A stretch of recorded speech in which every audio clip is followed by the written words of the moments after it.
Bismillahirrahmanirrahim. Assalamualaikum warahmatullahi wabarakatuh.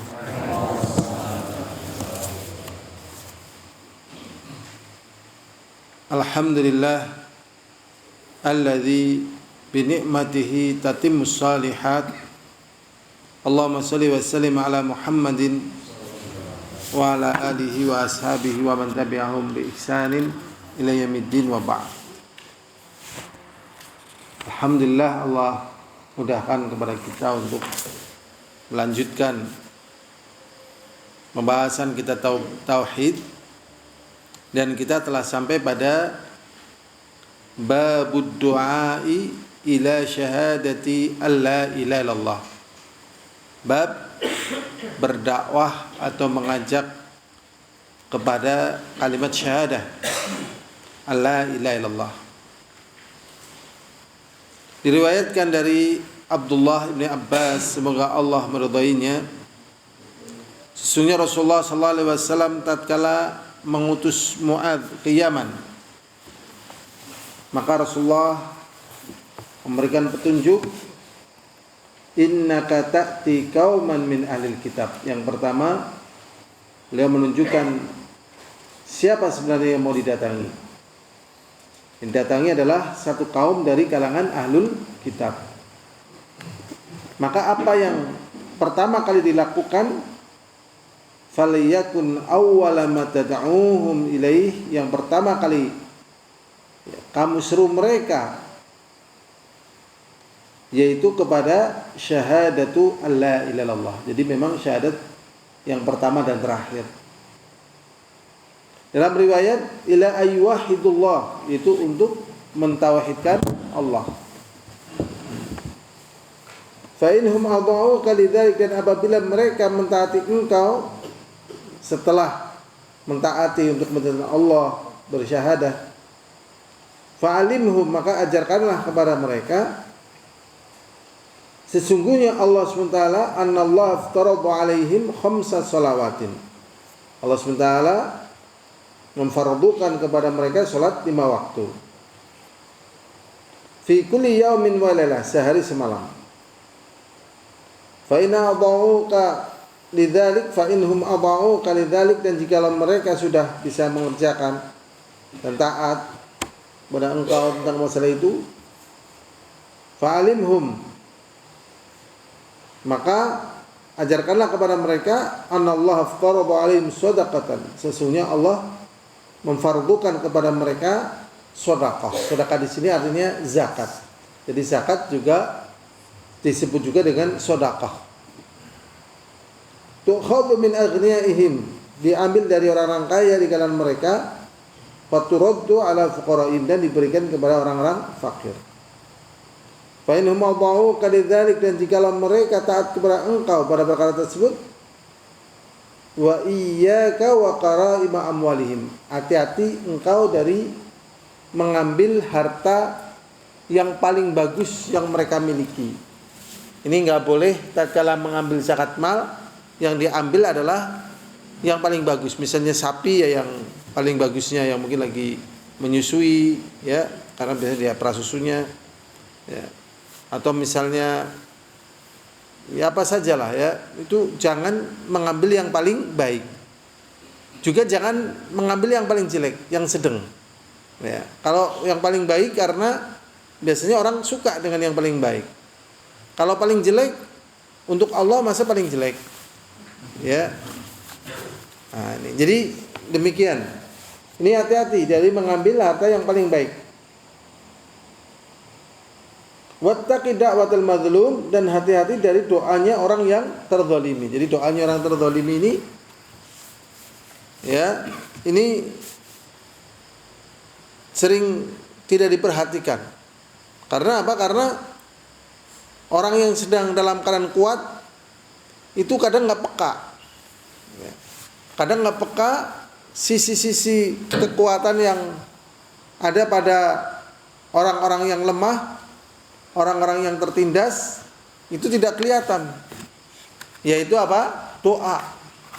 Dan orang-orang yang tertindas atau orang-orang lemah kalau berdoa itu lebih fokus, lebih serius, hatinya lebih hadir. Karena apa? Karena orang lemah mau mencari pembelaan kemana? Ke pengadilan nggak bisa. Ya minta tolong orang nggak ada yang mau. Membela diri nggak mampu. Terus mau gimana coba? Jalan satu-satunya adalah hanya kepada Allah. Nyuruh orang biayanya nggak ada. Akhirnya dia tidak menjumpai jalan kecuali memohon kepada Allah. Ini mohonnya lebih serius ketimbang orang-orang yang masih banyak yang diandalkan. Lah mau ngapain dong ngawang bayari wong bedati.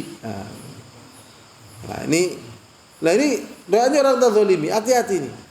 Ya. Dan orang terzalimi itu kalau doa itu biasanya bisa kuat itu. Bukan hanya setahun, 2 tahun, 3 tahun, bisa jadi puluhan tahun. Ya kan? Sampai akhirnya orang yang tak terbayangkan mau hancur ternyata juga dibinasakan oleh Allah SWT. Ya. Ya siapa yang menyangka tatkala masa yang paling jayanya di masa Firaun. Orang mungkin nggak nyangka kalau Firaun mau hancur begitu. Di masa kejayaan Firaun ternyata hancur. Ya. Dan di masa-masa kejayaan orang-orang yang lagi ya perkasa itu, yang perkasa juga nggak nyangka mau hancur. Orang-orang yang zalim juga nggak menyangka bahasanya mereka-mereka itu nanti akan ditolong. Maka hati-hati dari doanya orang-orang terzalim ini. Fa innahu laisa bainaha wa bainallahi hijab. Karena doanya orang terzalimi dengan Allah tidak ada batas. Akhrajahu risi keluarga Imam Bukhari dan Imam Muslim. Yang jadi pembahasan di sini yaitu pertama dakwah tauhid. Berikutnya itu pada hadis ini. Walihuma an Sa'd bin Sa'd radhiyallahu anhu, dan juga diriwayatkan oleh dikeluarkan oleh Imam Bukhari dan Imam Muslim dari hadis Sa'd bin Sa'ad, semoga Allah meridainya, sungguh Rasulullah sallallahu alaihi wasallam mengatakan pada perang Khaybar. Pada perang Khaybar. Khaybar itu nama benteng. Benteng orang Yahudi. Di dalamnya banyak pohon kurma. Orang Yahudi sudah pintar bertani. Ya sehingga tatkala benteng ini takluk, yang menggarap ladangnya karena sudah dikuasai kaum muslimin orang-orang Yahudi dengan maruh hasil. Akhirnya terkenal dengan apa? Mukhabarah. Orang Yahudi ini.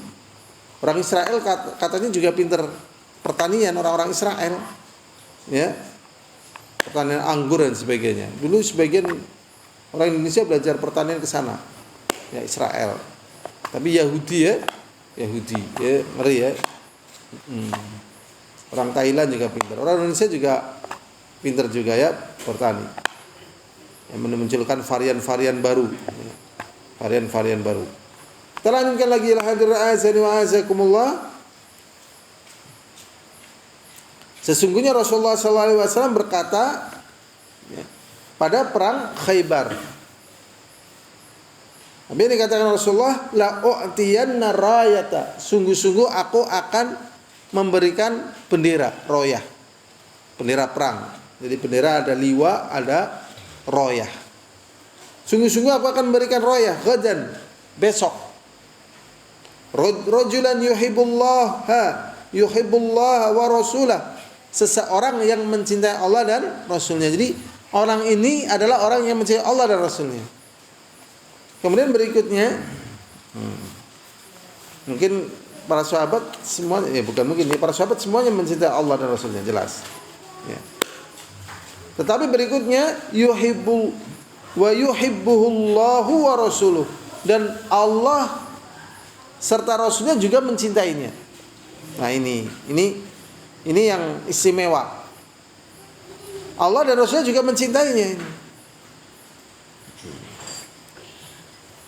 Yuftahillahu ala yadayhi. Allah akan memenangkan pada perang Khaybar itu dengan tangannya. Padahal belum perang, tapi sudah diberitahukan menang. Ini namanya nubuwah. Ini namanya apa? Nubuwah. Jadi bukan prediksi, bukan ramalan. Jadi kalau pas kita kadang dengerin dalam sebuah pengajian, sebagaimana yang telah diramalkan oleh Rasulullah, bahkan besok bahkan pada akhir zaman akan terjadi begini-begini. Itu bukan ramalan tetapi nubuah. Nubuah itu artinya bukti bahasanya beliau adalah seorang nabi.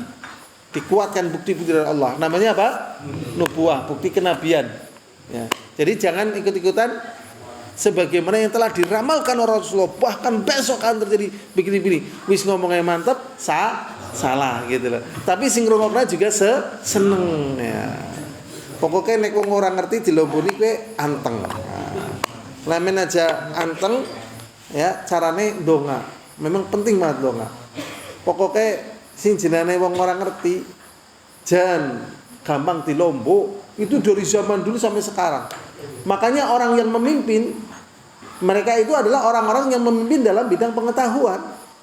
Ya. Orang yang memimpin dalam bidang apa? Pengetahuan. Sehingga dunia pengetahuan pasti akan terus berkembang.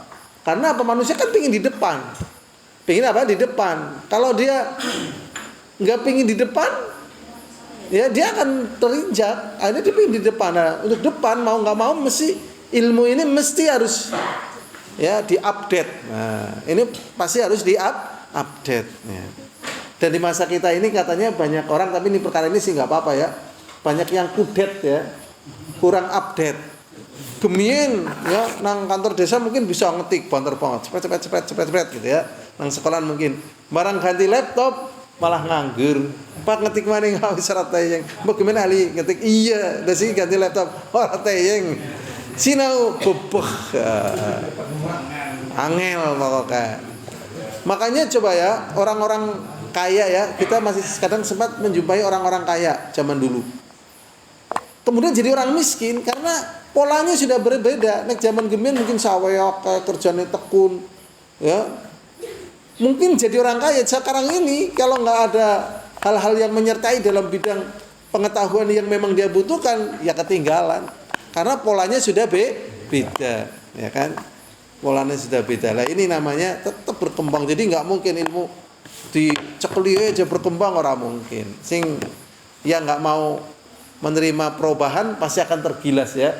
Dan orang yang ya melakukan perubahan biasanya awal-awal mesti dikatakan ya orang waras, menyimpang, sesat begitu. Itu wajar. Kayak wis beda gitu loh. Bukan perkara wis beda. Ini kita berkembang dengan ilmunya gitu loh. Anu wis ngungkurna lah. Nguyuih ya. Wis ngungkurna, ya kan? Wis nguyuhi wong tua gitu kan. Sebenarnya istilah-istilah ini kadang terlalu ekstrim ya. Terlalu ekstrim. Kayak tulisan uyuhku, ini ekstrim.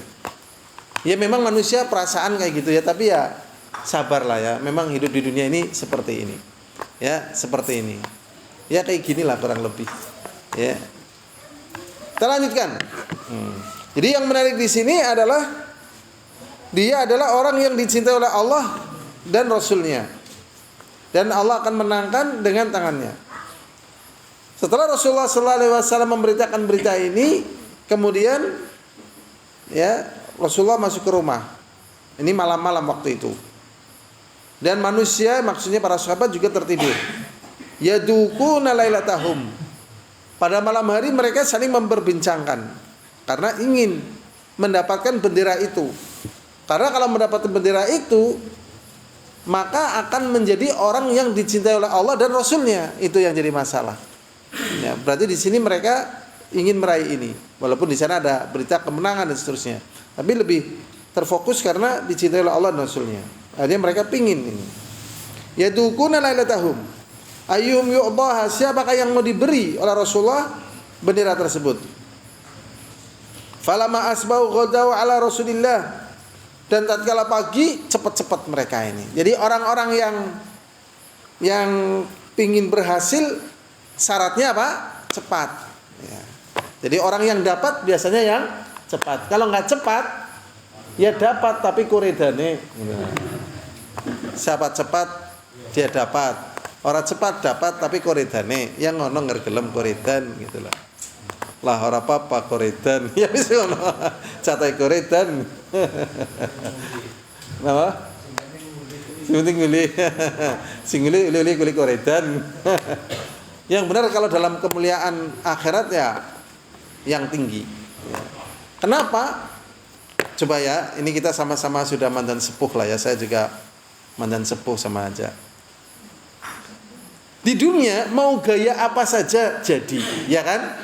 Sing dadi pemulung ya urip, sing dadi pegawai negeri ya urip, sing dadi karyawan ya urip, sing dadi kuli bangunan urip, kabeh urip, ya kan? Masya Allah, kabeh ya dahare enak lah. Mungkin sing wong sugih malah dahare ora enak. Mungkin kolesterol wis dhuwur, kena diabetes dan sebagainya. Sing tukang becak nang warung ya, terus kopi, terus jengkol, pete, ya wah macam-macam ya kan. Pak merendahar nang omah, Allah nang omah ora enak gitu. Ya kan? Ya enak itu walaupun mungkin sederhana ya kan.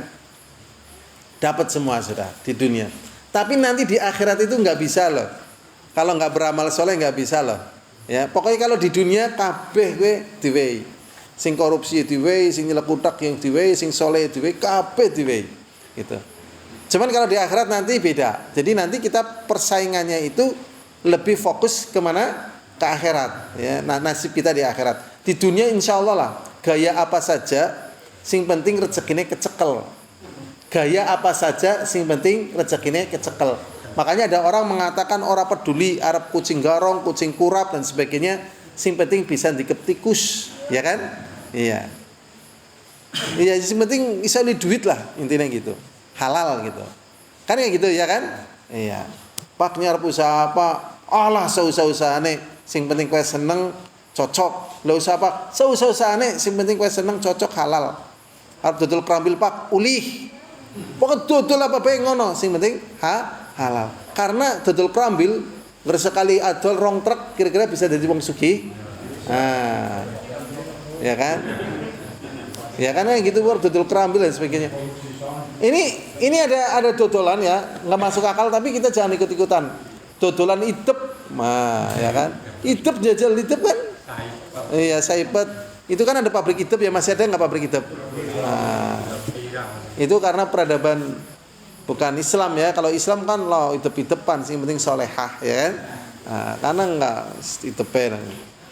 Kita lanjut ya. Jadi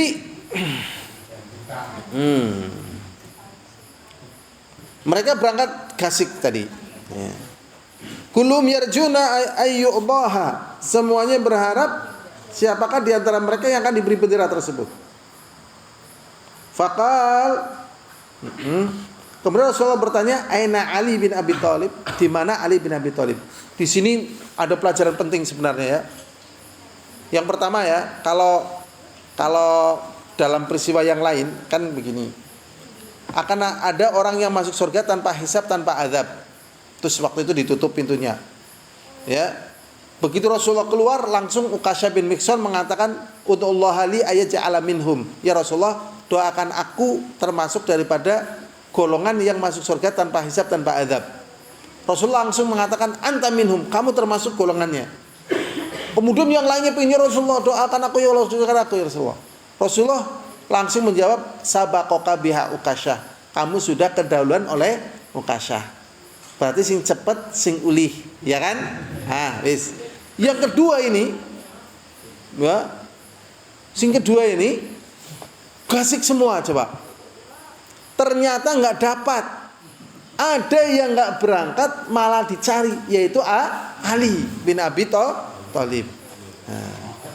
Gerangan apa yang kita pahami dalam masalah ini? Jadi terkadang orang yang mempersiapkan lebih dulu, tatkala dalam acara yang paling menentukan dia ternyata ada uzur, biasanya rezeki itu, ya bukan biasanya, rezeki itu tidak akan beralih tangan. Iya apa tidak? Iya. Nah, ternyata betul rezekinya kepada Ali bin Abi Thalib. Makanya tatkala kita ingin mendapatkan sesuatu yang lebih baik, ya, padahal waktunya belum tahu kapan kita akan mendapatkan sesuatu yang lebih baik, bisa kita melakukannya, yaitu yang namanya apa? Persiapan. Nah, ini Ali bin Abi sudah persiapan. Dia adalah orang yang pertama kali masuk Islam dari kalangan anak-anak. Dan dia adalah orang yang terus menemani Rasulullah, dan dia memiliki kemampuan tempur yang luar biasa, dan Masya Allah. Memang beliau ya terkenal sahabat Nabi yang fakir. Tapi beliau memiliki kecerdasan, beliau memiliki keberanian dan kebaikan yang banyak. Sehingga tatkala sekian banyak sahabat menginginkan mendapatkan bendera, justru Rasulullah bertanya, ya, tentang orang yang enggak hadir. Rasulullah mengatakan, "Aina Ali bin Abi Thalib?" Di mana Ali bin Abi Thalib? Ali bin Abi Thalib tidak hadir. Fakil, kemudian para sahabat menjawab, "Huwa yashtaki aina." Ali bin Abi Thalib matanya sedang sakit. Fa arsalu ilaih, kemudian diutus kepadanya, fa utiya bihi, fa arsalu ilaih. Maka Rasulullah mengutus orang-orang untuk mendatangi Ali. Sudah kalian semua berangkat sana, temui Ali. Fa utiya bihi, kemudian sudah ke rumahnya Ali, kemudian ya didatangkan Ali kepada Rasulullah. Fa basaqa fi ainihi, kemudian Rasulullah sallallahu alaihi wasallam meludah di mata Ali. Meludah tapi bukan meludah keluar ludahnya, tapi nyembur. Buh gitu lah. Wallahu alam, apa ini termasuk sunnah dalam pengobatan? Ada sebagian yang melakukan seperti itu. Apa juga kalau pelekan dan seterusnya, karo iduwayu, manjur. Nah ini coba tanya ke medis ya.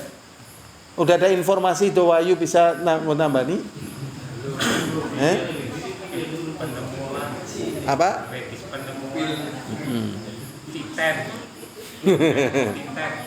Titen. Coba kandungan pada iduwayu apa saja gitu ya. Tapi kalau enzim ada memang ya. Makanya kalau kita sebelum wudu, kalau bangun pagi subuh itu ya, itu suruh minum dulu supaya enzimnya masuk. Ya. Cuman apakah enzim ini bermanfaat bagi mata yang peleken? Lah ini dan ulang. Karena dulu waktu saya kecil pas peleken sama ibu saya ditambani karo itu wayu, karo itu wayu gitu. Kita kan tetap apa ya? Tetap bertanya-tanya apa benar gitu. Adapun yang dilakukan Rasulullah ini bisa jadi adalah apa? Mukjizat. Mukjizat untuk Nabi kita Muhammad sallallahu alaihi wasallam. Itu nih, gitu. Ini butuh penjelasan tambahan ya. Butuh penjelasan apa? Tambahan. Tapi sudah ada di antara kita yang pernah nambani peleknya dengan itu wayu? Sudah ya? Sudah ada? Sudah ada di antara kita yang dengar atau mungkin praktek tatkala kencing manis minum air kencingnya sendiri?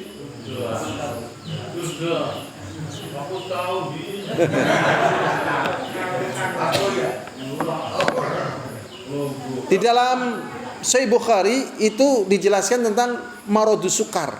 Marodus sukar itu kencing gula. Marod kan sakit, sukar itu gula, kencing gula, maksudnya kencing manis. Di situ Imam Bukhari membantah gitu loh.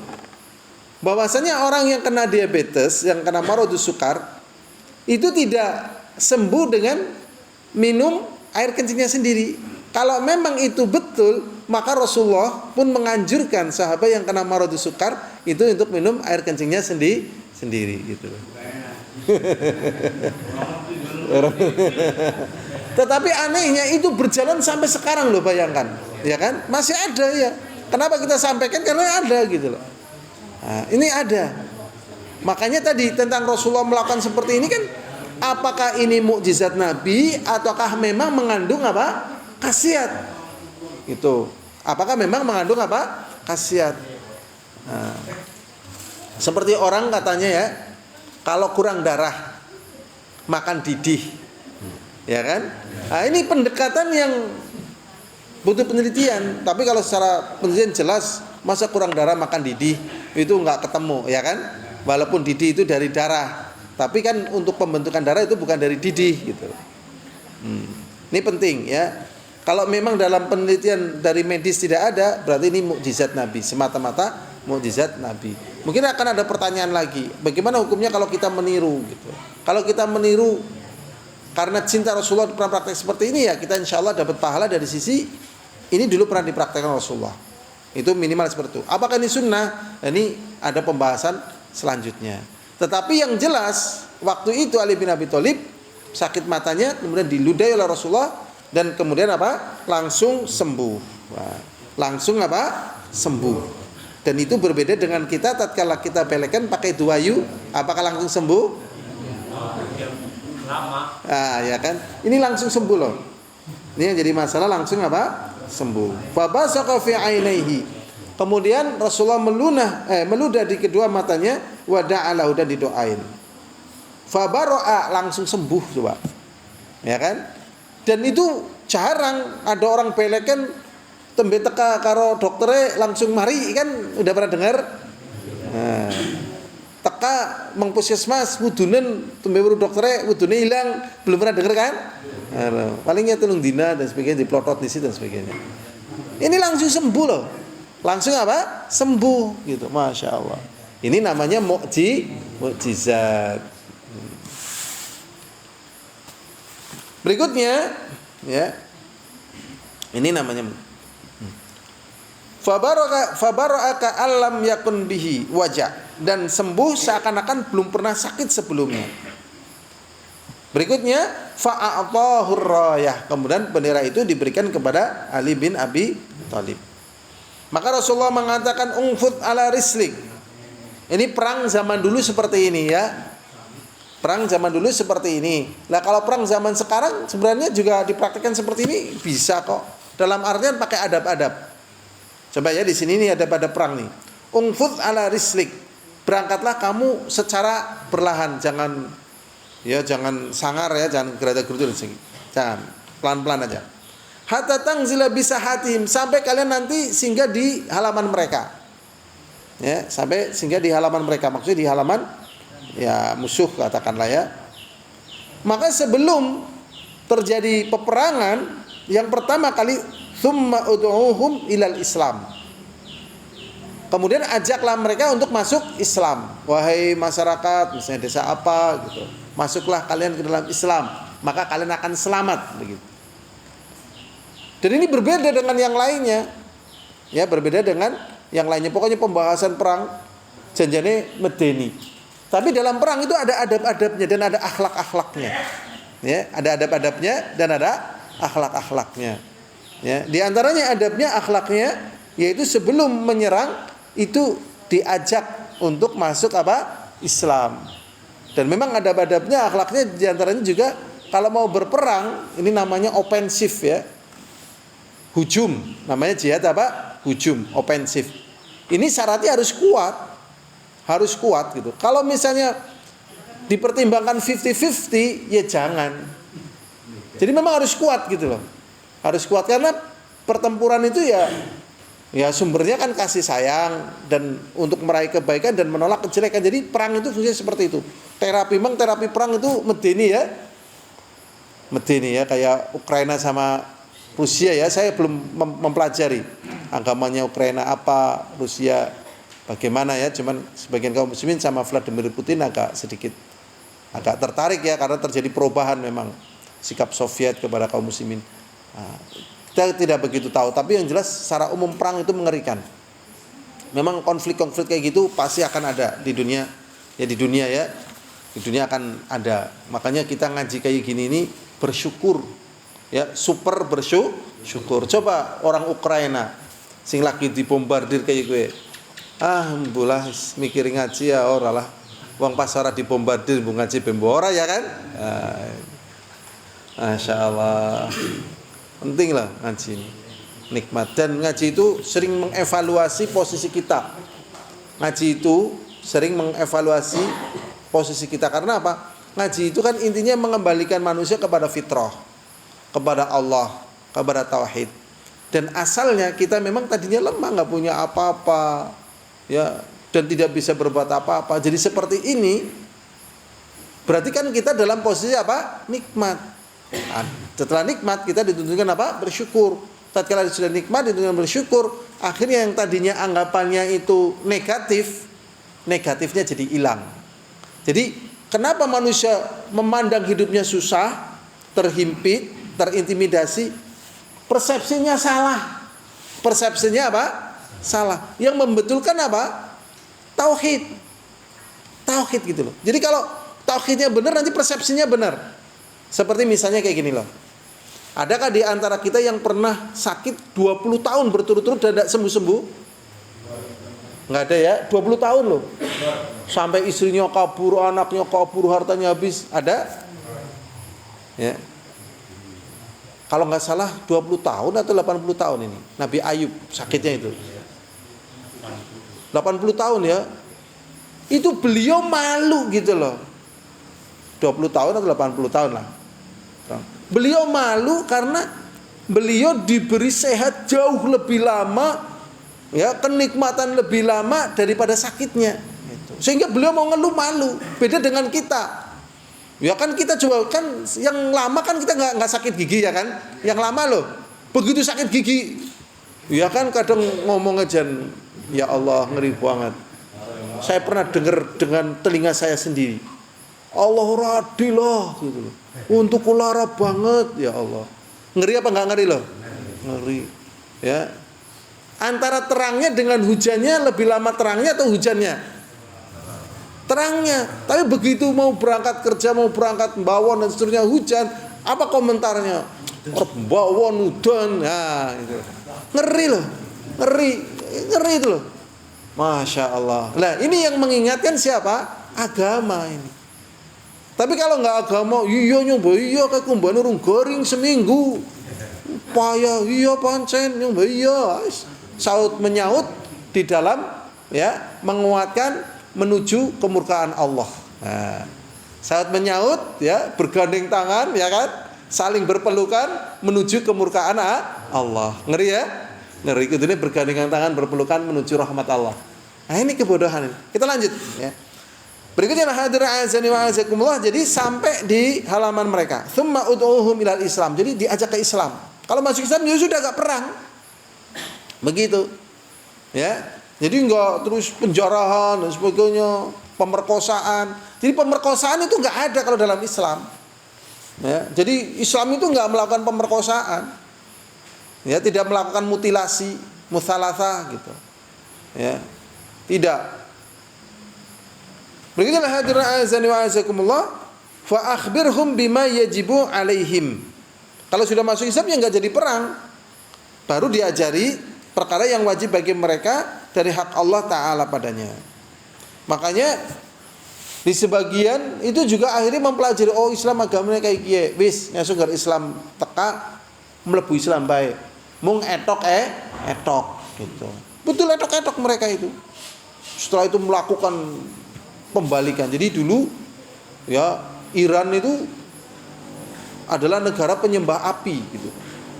Wah, sampai akhirnya terjadilah seperti itu ya. Semoga Allah memberikan hidayah pada mereka. Kita lanjutkan ya. Jadi beritakanlah kepada mereka apa yang menjadi kewajiban mereka terhadap Allah.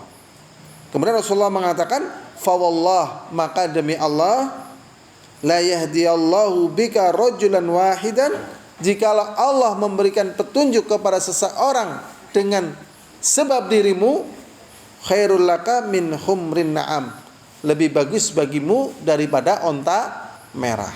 Jadi kalau satu orang dapat hidayah dengan sebab dakwah kita, maka ini lebih baik daripada onta merah. Tetapi jarang di antara kita yang telaten berdakwah. Memang berdakwah itu membutuhkan kesabaran dan ketelatenan. Jadi komentar orang-orang yang ngajak-ngajak kepada kebaikan, ya itu kadang juga merasa berat. Ya, lambeku wis ndower malah nyatane ora gelem ngaji gitu ya. Nanti kan ya Masya Allah lah ya. Ya sabar memang kayak gitu itu. Sabar lah ya. Nah terus kalau kita nggak ndower dalam rangka seperti itu, mau ndower di bidang apa ya kan? Nah, ini juga harus paham ya. Bersyukurlah mereka-mereka yang lambenya ndower karena untuk menolong agama Allah ya, daripada lambenya yang tidak pernah capek dan tidak pernah ndower tetapi tidak pernah mengajak manusia untuk menuju agama Allah gitu. Masya Allah. Bersyukurlah ya orang yang diberi kemudian demikian. Ya hadirin azani wa azakumullah, ini dari pembahasan dalilnya sudah ya, sudah selesai, sudah habis. Memang singkat. Sekarang di sini ada penjelasan ya dari Syekh Abdurrahman Nasir As-Sa'di. Di sini dijelaskan kama anna 'alal 'abdi ayyaquma bi tauhidillah fa 'alaihi ayyadul ibad ila Allah billati hiya ahsan. Jadi keadaan manusia itu memang harus ya berada di atas tauhid. Tetapi tatkala dia berada di atas tauhid, dia ternyata punya kewajiban untuk mengajak manusia ke jalan Allah dengan cara yang lebih baik. Jadi kadang orang kalau nggak paham ya itu dianggap mutlak. Sing penting awake dewek wis ora usah ngurusi wong liya. Ini kalau dia tidak paham, seakan-akan kita tidak peduli dengan orang lain. Sing penting awake dewek. Yang diajarkan oleh syariat, sing penting awake dewek, itu di dalamnya awake dewek juga kudu ngajak-ngajak karo wong liya untuk agama Allah.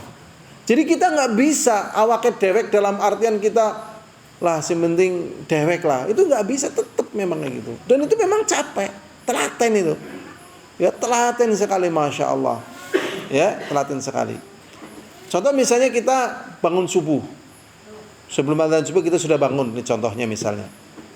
Maka tatkala kita misalnya mau berangkat masjid, kalau kita berangkat sendiri secara umum itu lebih nyaman daripada mau berangkat ngajak ngugai. Ya.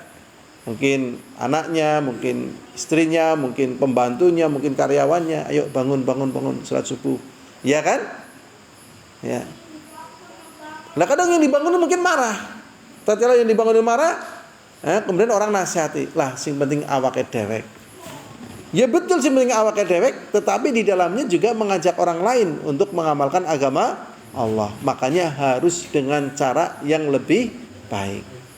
Billati hiya ahsan.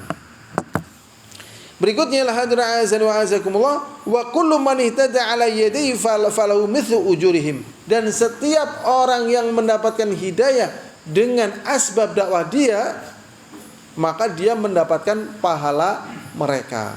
Misalnya kita punya, jangan kita lah ya. Jadi Ibnu Qayyim al-Jauziyah mengatakan kita tidak bisa menghitung pahala yang diterima oleh Rasulullah Sallallahu Alaihi Wasallam karena saking banyaknya. Karena segala kebaikan itu yang pertama kali mengajarkan siapa? Rasulullah. Misalnya kita di sini ada jumlah berapa? Kita dalam ngaji ini dapat pahala. Maka Rasulullah pun dapat pahala karena yang pertama kali mengajarkan tauhid adalah Rasulullah Sallallahu Alaihi Wasallam. Makanya kalau kita pingin banyak pahala, cara yang paling gampang itu mari ngaji. Yang paling gampang apa? Mari ngaji. Ya, beda dengan uang. Ya, beda dengan apa? Uang. Kalau mari ngaji, misalnya kita ya, mari ngaji baca siji lah ya. Baca siji. Nah, terus kita mati nih. Murid kita yang satu ini, murid kita apakah anak kita atau istri kita atau apa, pokoknya satulah murid kita misalnya. Ternyata punya murid 3 misalnya. Dan ilmunya sudah disampaikan semuanya. Ternyata dia mati. Maka kita tadi sudah dapat dari pahala orang yang satu yang kita ajarin. Kemudian kita juga dapat pahala dari 3 orang yang diajarkan oleh orang yang kita ajarkan tadi, yang kita ajarin tadi. Dan yang 3 ini masing-masing dapat 10 misalnya. Terus begitu nanti sampai hari kiamat. Makanya yang bisa menghitung hanyalah Allah Subhanahu wa ta'ala. Jadi kalau kita pingin hemat dalam masalah amal soleh, ya mau nggak mau, tatkala kita punya ilmu kebaikan, ajarkan. Gitu. Jadi orang yang tidak mau mengajarkan ilmunya dari ilmu kebaikan yang dia jelas tahu baik, ya, sing sabar, ya, gitu. Kita mengingatkan misalnya itu kan gampang dan kita tahu misalnya dari kebaikan. Ya, kalau dia tidak mau mengajarkan, ada 2 konsekuensi. Yang pertama, ya, ilmunya dicabut. Ya, yang kedua, ya, dia mati bersama terkubur ilmunya. Jadi orang yang tidak mengajarkan ilmunya, kalau dia mati ilmunya juga ikut terkubur. Atau dia belum mati ilmunya sudah dicabut oleh Allah, hilang gitu. Ya kelalen betul. Dan ternyata bisa kelalen. Kemarin di grup WhatsApp juga ada dosen ya, dosen hilang, coba bayangkan karena kena penyakit demensia katanya. Ya demensia, jenenge mirip kayak bahasa Indonesia ya, demensial ya kan. Demensia itu ngantuk gitu. Bisa jadi ngantuk karena nggak berpikir, nggak untuk mengajar gitu. Pokoknya apa saja kalau nggak diasah, jadi nih ketul. Ya. Kalau kita subuh ya, orang macul, orang apa-ngapa, apa yang terjadi habis sholat subuh? Ngantuk, tapi jajal macul dan seterusnya. Kira-kira ngantuk apa nggak ngantuk? Nggak ngantuk. Ya. Tatkala kita nggak ngaji di rumah jam-jam segini, biasanya sebelum adzan isya apa yang terjadi pada kita? Habis maghrib tidur ya kan? Ya. Dan tatkala kita memang capek, tatkala kita memang istirahat sebelum capek, itu akhirnya kebaikannya menurun. Makanya banyak orang-orang yang tatkala tua pikun. Itu karena memang otaknya nggak diasah, pikun, kelalenan dan sebagainya gitu. Dan Rasulullah kan di saat beliau sakaratul maut itu masih jenius, ya, tidak mengalami kepikunan. Para sahabat semuanya tidak ada yang mengalami kepikunan. Nah ini, masya Allah. Dan semoga kita nanti di masa tua jangan sampai pikun ya. Mohon pada Allah. Pikunnya tetap orang enak. Caranya ya rutin baca Quran gitu. Kan jadi otaknya juga mikir dan sebagainya gitu. Ya, berjuang, istiasah gitu. Sudah. Jadi tatkala ada orang berdakwah dan satu orang mendapatkan dua orang mendapat terus, maka orang yang pertama kali akan dapat pahalanya terus gitu. Sehingga orang yang paling banyak pahalanya adalah Rasulullah. Karena seluruh orang yang mendapatkan kebaikan asbabnya adalah Rasulullah sallallahu alaihi wasallam sampai besok ya menjelang hari kiamat. Makanya kalau kita ingin pahalanya banyak, sudahlah ya. Cintailah dunia, ngajak-ngajak. Yuk ngaji yuk misalnya. Yuk sabar yuk. Nah, gampang tapi angel ya.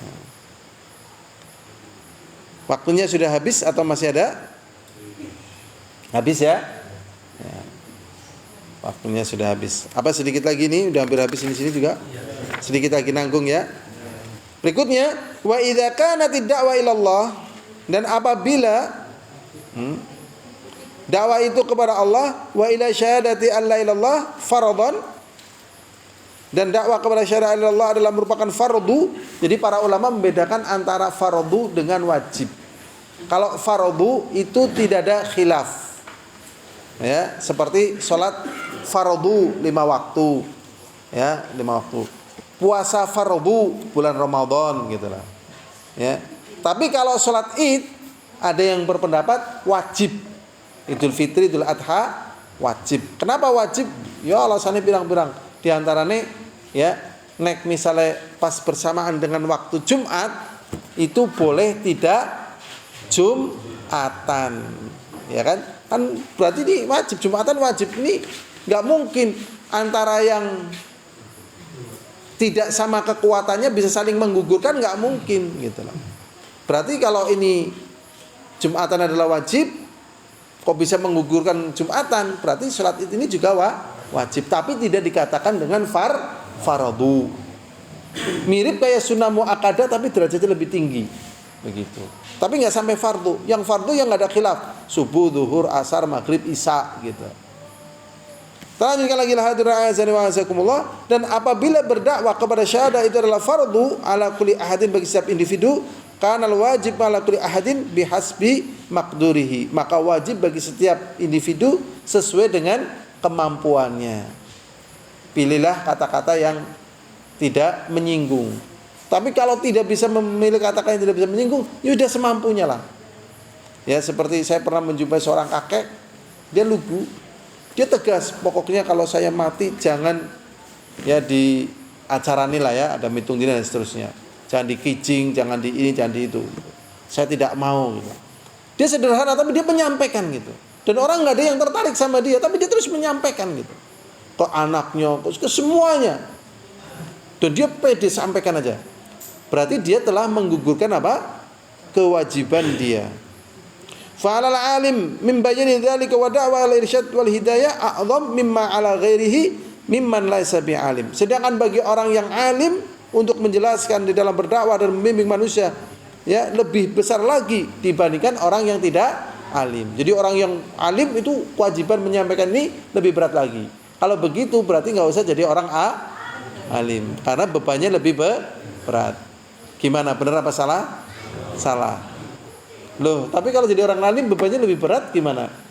Ya pahalanya juga lebih banyak gitu. Lah kenapa kok orang yang alim bebannya berat? Loh kan banyaknya harus disampaikan gitu. Loh kok orang yang nggak alim nggak banyak loh. Dia nggak bisa perkara-perkara yang detail. Nggak bisa perkara-perkara yang detail.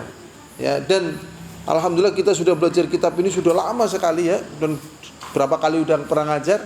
Ternyata tatkala kita mengajarkan ini, di setiap kita mengajar kita mendapatkan pelajaran-pelajaran baru.